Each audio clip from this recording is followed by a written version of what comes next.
Hey mamas, welcome back to Proverbs 31 Fitness. I'm Dr. Emily, pelvic health physical therapist and mama to 4 under 4. And it is my joy to guide moms back to wholeness after having babies.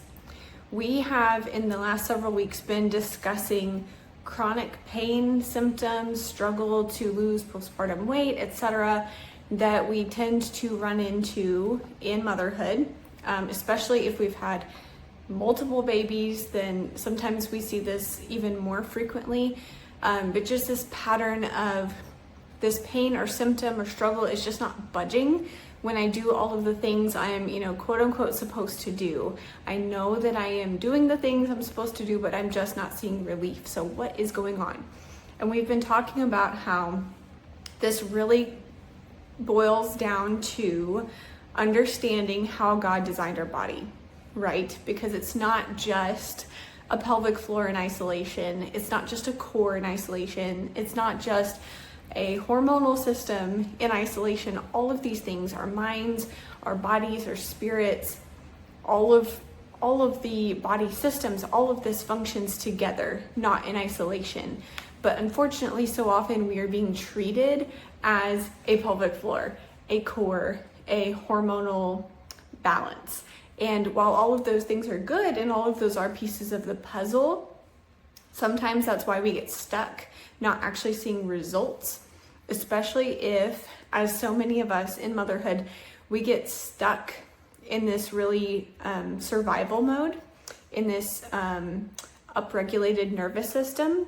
And so this is something I've seen in my patients again and again. And we've been discussing this, in little bite-sized chunks throughout the last several weeks. So if you're just joining us for this episode for the first time, I do recommend that you go back several weeks ago where we started this discussion. We talked about how emotions can be stored in our bodies and how we can discern if maybe that's going on.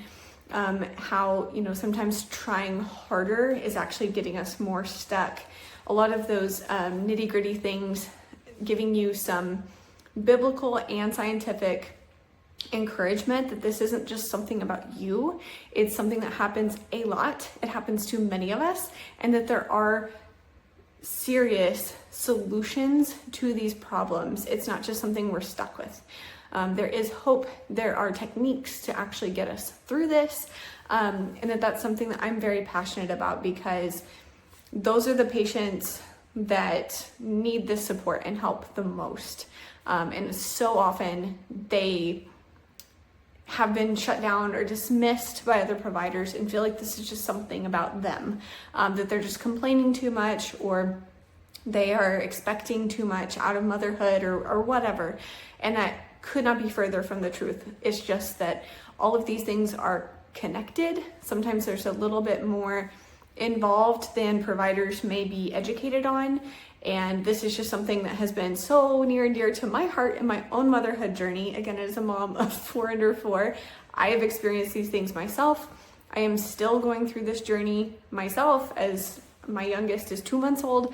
I'm very familiar with these sensations, these feelings, what it actually feels like in my body to be going through these struggles, the things that have helped me, but also the things that have helped my patients tremendously. And that there is both a biblical side to this and a scientific side to this as to what is going on.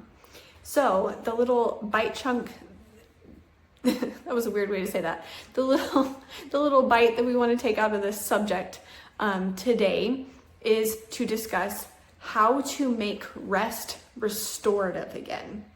And that might sound kind of silly when you just hear it, but I want you to really think about it, because if you're a mom, I know you will find this to be true.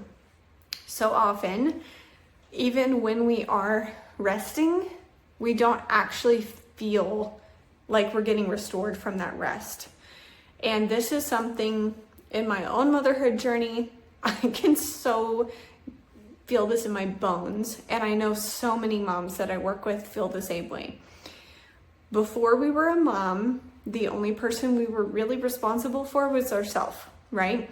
Maybe we felt a little bit of responsibility for taking care of our husband. But there is such a massive shift that happens in our brains, our hearts, our nervous systems, when we are now responsible for this little tiny life 24/7 and how different that is than just caring for ourselves. And I really hope that this gives you some encouragement, because if you can relate to this of, oh my goodness, I am exhausted.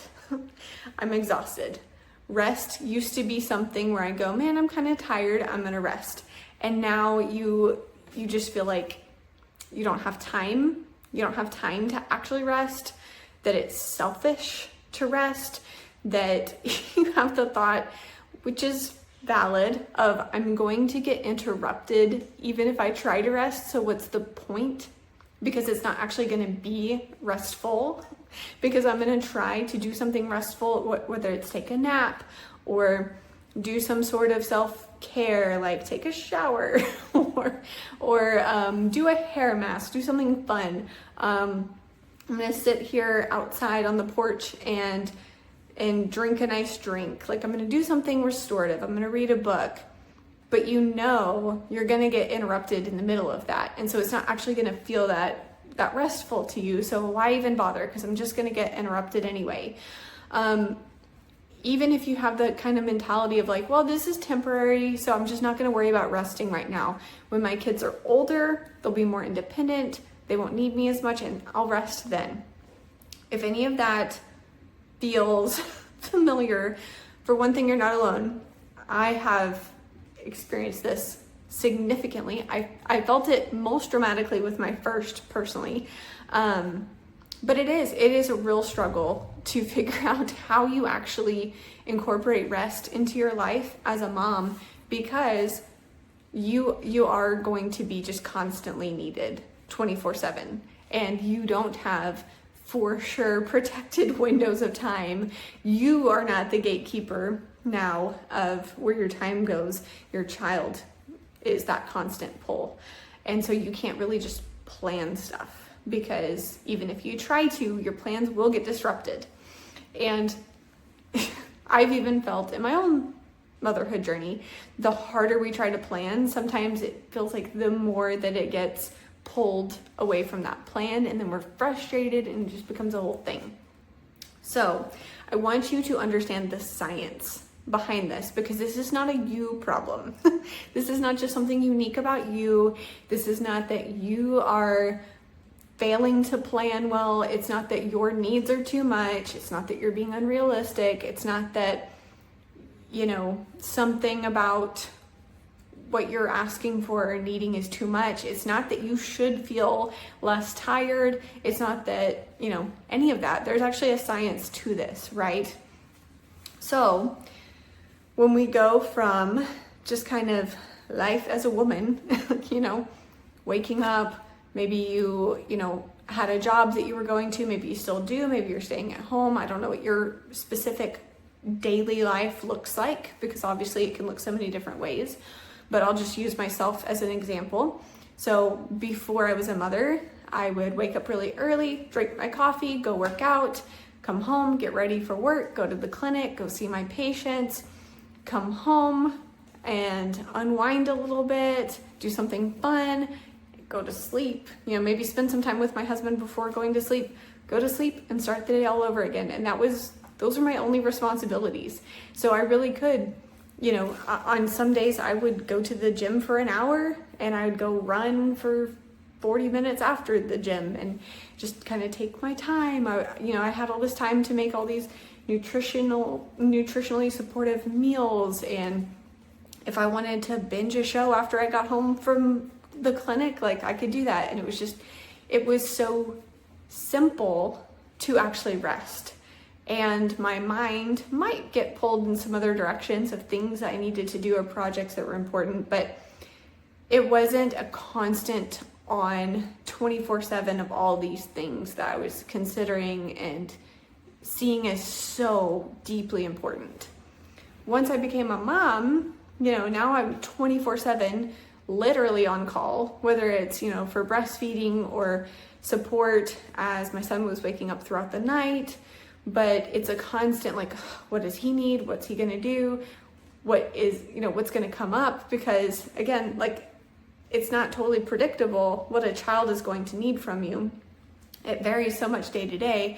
One of the biggest challenges I had as a first-time mom was as soon as I'd feel like I knew the pattern of like, okay, he's gonna need this at this time, he's gonna nap at this time, this is how this is gonna go, it would change. It was a constantly moving target, and that was very stressful for me. So we go from actually a pretty low-key, even system to a 24-hour a day alert system. And something I want you to understand is how our nervous system works, right? So we have our sympathetic system, our fight or flight system, as a lot of people refer to it as, which is designed to predict threats, to see stuff that's coming, and to keep you activated, to keep moving. Maybe when you are very tired, what you really want is a nap.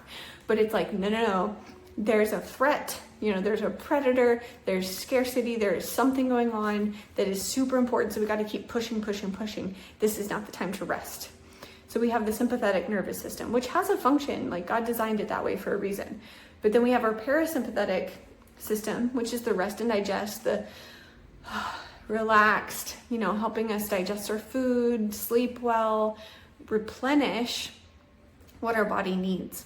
And as a mom, so often we get really, really stuck in that sympathetic nervous system because we do go from, something very predictable and like we really can manage our time and block it out and do what we need to do, to 24/7 we're being needed. It's unpredictable. We don't know what it's going to look like. If we try to schedule things, they probably will get thrown off, and then we're frustrated, and it's just a whole thing, right? So we get really stuck in that threat detection space where we are, I don't have time to rest. I don't have time to relax.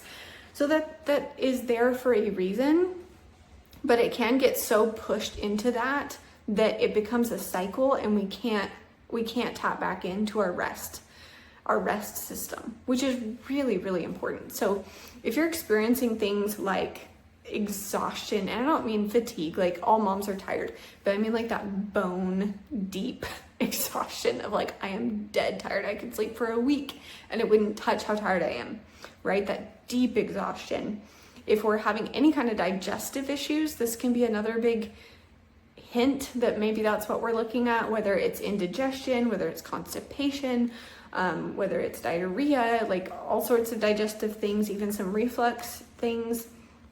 If we're seeing a lack of quality in our hair, skin, and nails, if we're seeing brittleness, dryness, stuff that's just not going away, if we are having a hard time with sleep, this is huge, especially if we're having a hard time falling asleep, if we're having a hard time with quality of sleep. Now, obviously, as young moms of young kids, we probably will have disrupted sleep. That is to be expected. But if even when we have the opportunity to sleep, that sleep is disrupted or challenging, that's another big clue that I want you to tune into. If we're feeling really irritable, if we're having kind of mood swings and things, that's another big hint or key that maybe this is something that's going on. If we have painful periods, painful ovulation, that can be another sign. So these are the things that we look for to go, maybe I'm kind of stuck in that sympathetic state. And again, to some extent, that's going to be normal for motherhood to have a little bit heightened sympathetic nervous system compared to a parasympathetic in, our pre-motherhood days.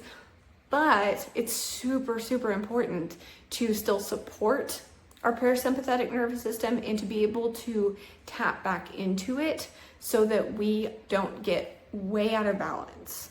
And so something I really want to show you is that this is something you need to start working on today. There's never going to be a good time to start doing this.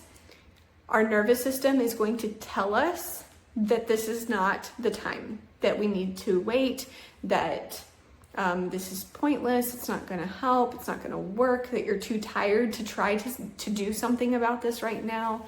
Because the truth of it is, your nervous system was not designed to make you happy. It was not designed to make your life easy. It was designed to keep you alive, to help you survive.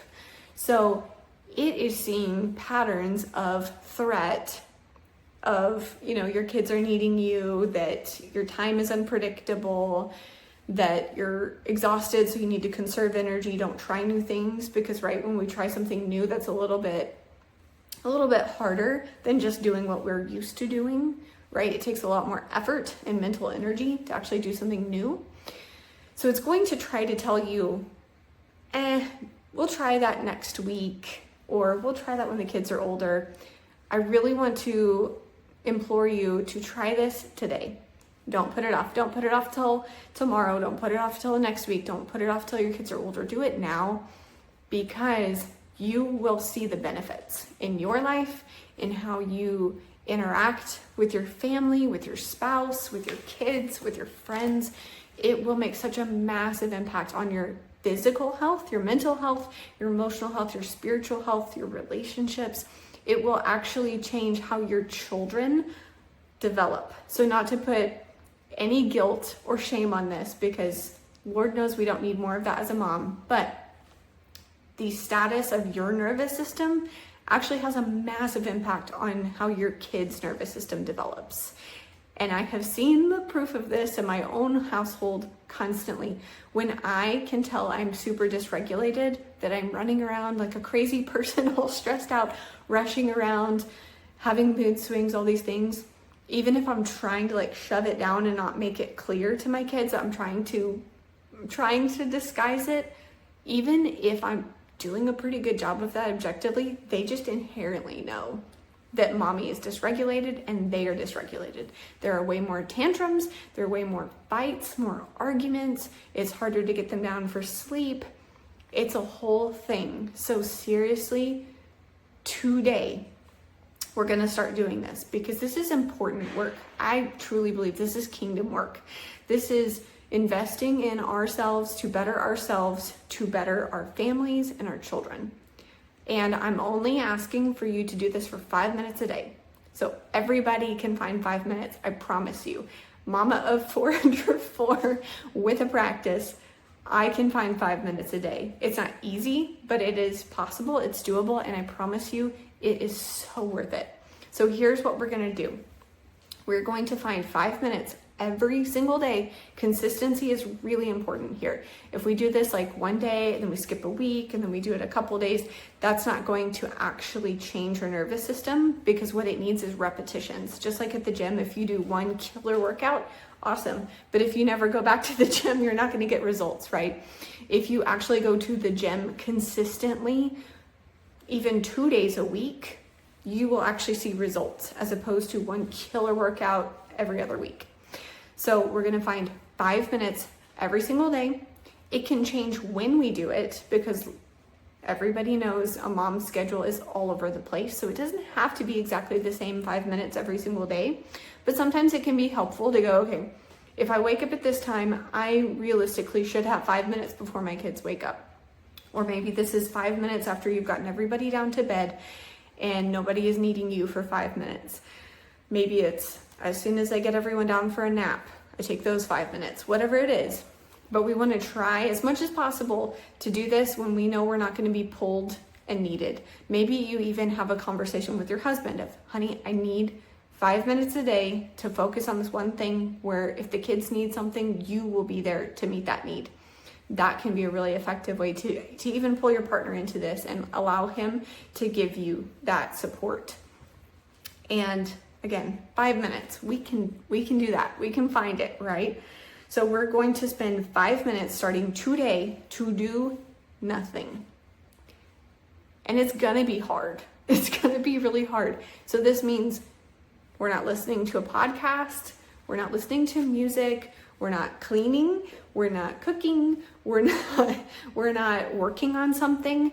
Even mentally, we're not thinking about the grocery list. We're not thinking about what we're going to be doing the rest of the day. We're not thinking about what we're doing tomorrow. We're just going to do nothing for 5 minutes. And that is going to be super challenging for you if your nervous system has been way upregulated, stuck in that survival mode. It's going to be a challenge. Maybe 5 minutes will be too hard at first. Maybe try 2 and work your way up. But it will actually impact how your nervous system is functioning, and it will significantly start to heal you. And even during the rest of your entire day and night, it will make a big difference. I even would say you get bonus points if you can find a way to spend these 5 minutes outside, barefoot, sipping on a beverage that you enjoy. Like, I think that can be a really, really great way to actually just tap back into your body, allow that parasympathetic system to reactivate and take charge again, and to teach our body, yes, I have a lot of demands on me. Yes, this is more challenging than it was pre-motherhood, but I am safe. Because that's really what is going on, is your nervous system is screaming, I'm not safe, I don't have time to rest, it's not safe to rest. So that's why when we try to rest, we aren't really resting. Our mind is racing about things we need to do. That's why when we lay down and we try to sleep, we cannot fall asleep because we're thinking about all the things, and we just cannot turn off our thoughts. We can't turn off our scanning, right? Our scanning for threats, our thought process of I'm not safe, I've got to do this, I've got to do that. So this allows our nervous system to, I'm safe. I am safe to rest. Everything is okay. I'm not in danger. And that will have such a massive impact on you, on your health, on your relationships, on your family, on your children, on everything. So worth it. Seriously, we're going to start on this today.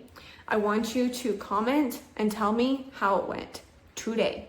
We're not putting this off. We're not doing this tomorrow, not next week. We're doing this today. Tell me how it went. And I'd also love to read Matthew 7 through 11. And this is something I'd love for you to just kind of bring to the Lord. If you cannot totally sit in silence without thinking about anything, I still really struggle with that myself. Maybe just read this passage and ask God what he's trying to teach you through this practice. So Matthew 7 through 11. Ask and it will be given to you. Seek and you will find.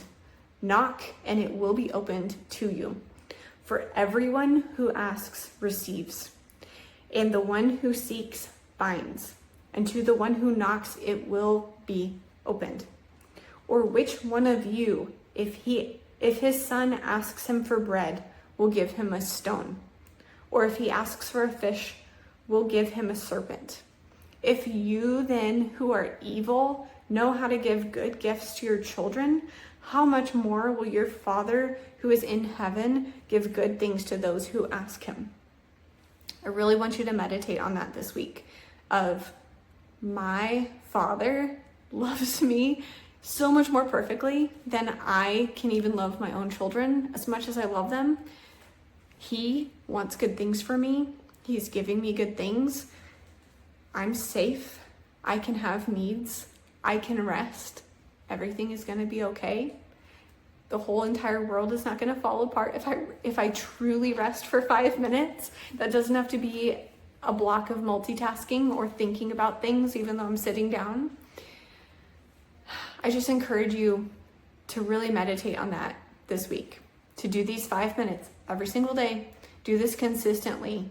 Even in a week, I really think you will see a change, especially you do this for a month. You will be so grateful that you did. I promise. I just hope you have a really blessed week. It's always such a joy to share these revelations that have helped me and my patients with y'all. I hope you just have a blessed week, and we will talk soon.